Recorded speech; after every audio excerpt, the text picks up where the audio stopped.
Welcome back. Welcome into day 7 of these Keep the Change lessons. I would like to tell you a story. Stories from throughout my life of things that I've done that relate back to finances that have ultimately shaped the way that I now look at the world and look at finances and practice some of the things that I now teach you and other people about. Number 7, selling a house. It's going to be a very short lesson because I don't really know what to tell you, but I sold a house. But I need to tell you this because it's then what happened after this. But I guess if I was to tell you one thing, it would be that this would be up there with one of the biggest single financial regrets that I would have made in my life. But that's easy to say in hindsight, but I don't know what would have been if I had stayed on that path anyway. So perhaps it's not. But why I say that it is one of the biggest regrets is that I had got myself to a position. So I moved out of Taranaki and moved up to Auckland. And I kept my house and people were living in it, and that was fine. And it was being rented, and I was sort of on the classic Kiwi path, you know, get a rental property, get other people paying the mortgage, it'll go up in value, and the rent basically covered everything. And I was living rent-free up in Auckland to start with my sister as well. I think I was contributing something to their mortgage, to be fair.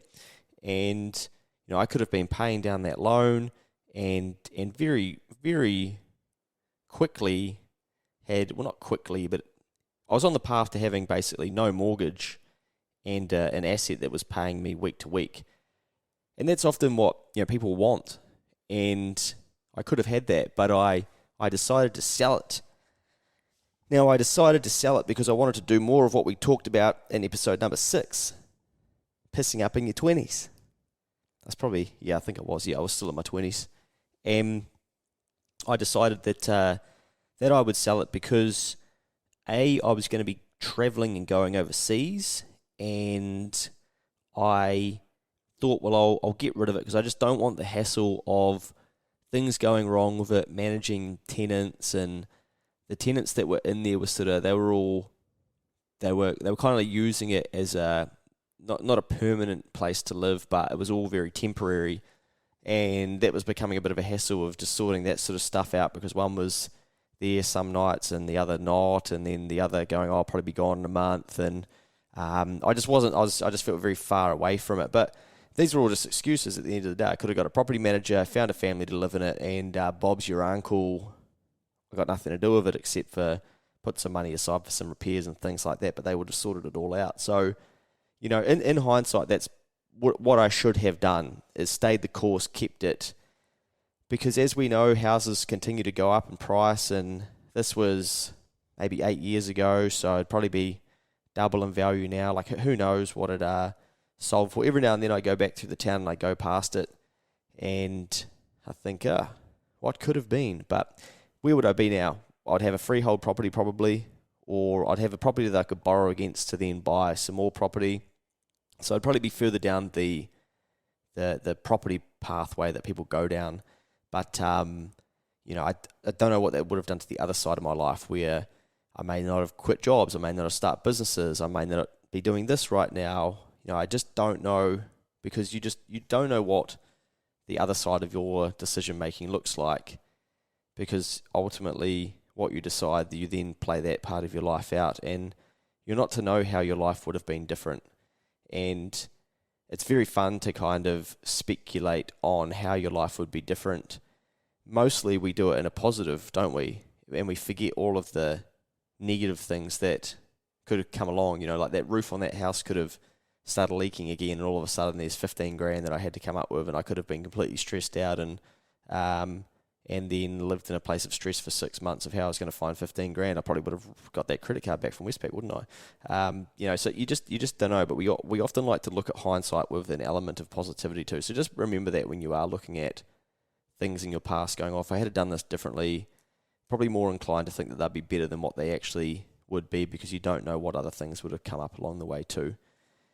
But anyway, I sold it so that I could do some travelling, because I was thinking about going to the UK. Now, if you don't know, it's very fashionable for accountants.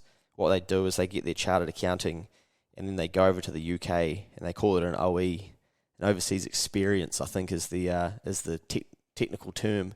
They go on these OE things, and they post heaps of photos and stuff when they're over there and do heaps of travel because the UK is very close to other countries, and you get paid a shitload to do these contract type roles as an accountant over there. You can save some money up, you can send some back, and you're earning the pound, man. You're earning the pound. It's just so good. Like, everything's cheaper, and you can send some of the pound back, and it's just the thing to do. Like, if you're not doing that when you're an accountant, something's probably wrong with you. If you're a Kiwi, you just haven't taken the path. So I didn't take the path, and I carried on with my career and finding different jobs and different girlfriends and that sort of thing, and pissing up in my 20s, as I explained, and just having a gloriously fun 20s, while some of my friends that I went to uni with, they all went to the UK and did their thing. But that never really appealed to me, so that's why I didn't. But I started to feel like a little bit lost, I guess, and wondering what I was going to do. And I thought, well, maybe I should have done that. Maybe I should have done what everyone did. So what I thought is, I'll bin this house, and then I'll have some funds, and I'll be able to go on a trip with my mate that we were thinking about doing, then go to the Olympics to watch our mate compete in the Olympics, and then I'd carry on to the UK after that. So then I'd get there and I wouldn't have the pound, man. I'd just have the New Zealand dollar in my back pocket, So it'd probably be only half of what it would be when I converted it to pounds. But you're not earning the pound yet. These are just all the things that people say when they go. But anyway, I didn't sell it in time, so I didn't end up going and doing the UK thing, and here I am today. And I think partly, I like to think that sometimes these things happen for a reason, because I wasn't actually supposed to be going over there. I was just going down someone else's path because I was unsure what path I was supposed to be on. And interestingly, the house sold when I was overseas, but by the time I went, I'd committed to coming back to New Zealand and going back to my job and not going to the UK. So I sold it when I was over there, and the next lesson after this will be about my travel journeys, and you could probably skip through that at triple speed because it's just elements of the last one pissing up, but not in New Zealand, but in a different country. But we'll talk about that anyway. It might be fun for some of you.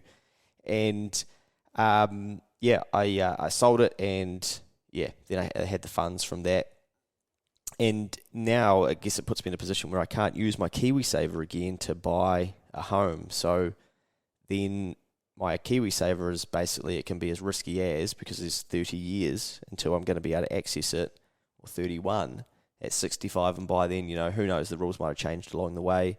But, a lot of people use their Kiwisaver to buy their home, and that gets them in the market and on the property ladder.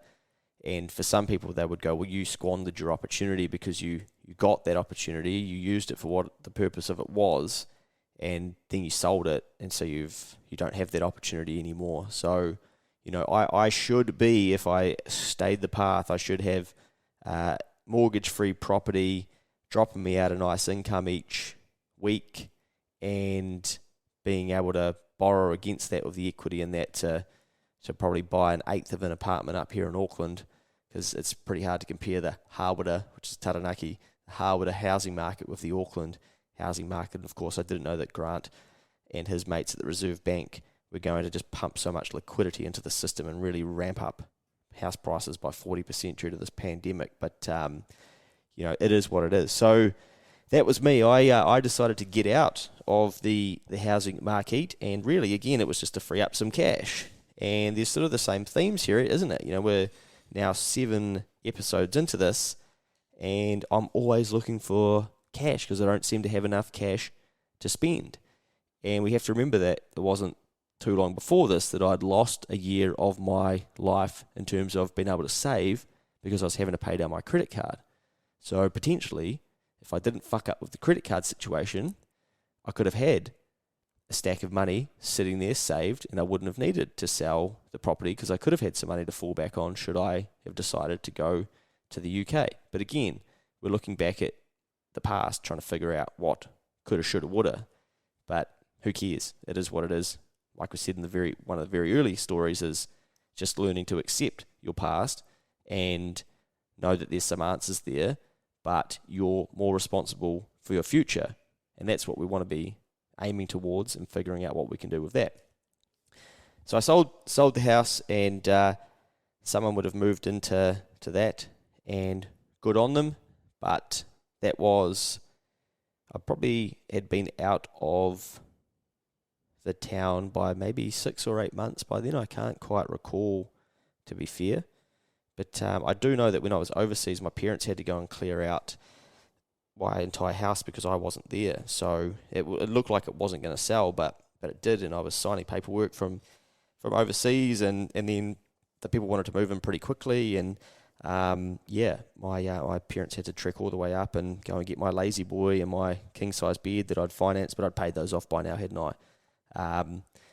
And store those back at their place, and I'm very grateful for them going and doing that, because I was a burden to them, is how I guess I would explain it, because they had to go and sort that shit out for me. So I'm sure we've all been in positions where we've left our parents in the lurch, or we've made our parents come and tidy up some of the messes we've created. Oh, hey guys, I'm on a bloody OE. Well, I wasn't really on OE, but I was on a trip overseas, and I'm not going to be able to sort this. Can you do it for me? Yeah, cheers, good on you. So make sure we say thank you to those types of people in our life who tidy up those messes for us. And to the accountants that are thinking about going over to the UK, or even if you're thinking about it, good stuff. Maybe that's where, if you've got, I always say to people, like, if that's your itch, go and scratch it. If you've got an itch, scratch it, because you're not going to know if you do or don't enjoy something until you start scratching that itch, right? I was talking to a young fellow about this the other day, and he was worried about going over there because he didn't want to miss the construction boom here. And I said, look, do you really want to go? And he's like, I really want to go. Like, I really want to have a crack at it. I'm like, well, mate, if you start a business, then it's going to be very hard to walk away from that business in 2, 3, 4, 5 years' time, because not many business owners can actually do that. And that's what he wanted to do. That was his alternative. I said, if I were you, mate, I would scratch the itch and come back. You'll put your head down, you'll start your business. Yep, you might be a bit further behind some of your mates, but who cares? You don't want to compare yourself, and just grind, and you'll get as far as you would, as if you didn't go overseas anyway, because you'll make it happen, because you're driven and you're hungry. So if you do have the itch to go overseas and go traveling and do those things, like, full credit. Like, I just didn't have it, so that's why I was sort of making fun of it before, because it just wasn't my thing that I wanted to do. I have enjoyed when I do go overseas, but I will tell you a little bit about that in the next one. But it was never something that I wanted to do, and go and work overseas and earn the pound, man, and be able to just go to I went to bloody Greece, man. It was insane. But if that's your thing, then fuck, do your thing. Scratch your itch. Good on you, That's what living's all about. We've got to do the things that we want to do. And there'll be some people listening to this that are like, well, you privileged assholes who studied accounting, and you can just get a bloody passport and go work overseas. I wish my life was like that, and yeah, fair enough. We've all got different backgrounds and different things, but it's definitely part of the thing to do when you're an accountant, is to go over and work overseas and get some international experience, and then come back and basically go back into a firm. Most people just come back and then go back to the region where they were from originally and get some mind-numbing job that they didn't really want anyway. So it's not very well thought out for some people. But I actually think the people that have the best advantage in this country are all the tradies. So if you're a tradie listening to this, here's why. Because you've got a skill set that a lot of people can't or don't have, and they need to trade their money to use your skill set. Now, you've got the ultimate advantage that you can build, fix, plumb, wire your shit, and you don't need to transact money to do that. So say you're a builder, your goal might be to build it, or to have a house. Well, you're not going to go buy a house, are you? You're probably going to build one, because you know how to build one. And you can use that skill set. So your first step is, okay, get myself into a good position where I can buy a bit of land, and then be able to finance a build. And what it's going to cost you to build a house is going to be a lot less than what it would cost me to build a house, because you can do a lot of the doing. You can do some of the doing on a Saturday or a Sunday in your spare time. Old Luke over here, he can't build a house, mate. I wouldn't even know where to start. I went on site with a client the other day of some developments they were doing, and I'm like, geez, what is happening here? I just had absolutely no idea. It looked like putting together a jigsaw, to be fair. And that's what seems like construction is these days. But, things can go wrong, and you can fix those things, and they're costing you a fraction of the price of what they'd cost the general public. because you've got the skill set. So never undervalue your skill set. And then the third part is that given that housing is the number one thing that people in New Zealand aspire to have, then you can build an asset that people want and that has value to them, and then you can extract the value and turn that into money. So you could build a second home. You might buy a piece of land and you build a home for you on the front and then a second one on the back that someone else is going to live in, and you sell that and you've helped pay off the work that you've done for your own self and for your family because someone really wants that asset that you've built on the back of the section. So just think about those little things if you are a tradie. When I was at school, it was go to uni, go to uni, go to uni, go to uni, and I ended up questioning my parents at one stage. I was like, why was everyone getting told to go to uni? Everyone's ended up with debt. A lot of people got jobs they don't even want. They don't even pay that well, and the salary increases are quite slow. Heaps of the lads that went and did trades are absolutely kicking asses. They've built their own homes. They've built businesses. They're employing people. They are mortgage free. They've got ridiculously brand new homes. I was in Harwood buying a 3-bedroom joint that felt like it was Antarctica sometimes in there. And some of these trades dudes are just like, they've built a brand new home of 14 layer glazing or whatever it's called, triple glazing, and things I didn't even know about. I still had my wooden frame. So, never underestimate the value of being able to do hard work with your hands. Anyway, that has been selling a house. I did sell my house, and it's a little bit of the chapter to the puzzle. So I wanted to tell you about that. We'll see you in the 8th lesson.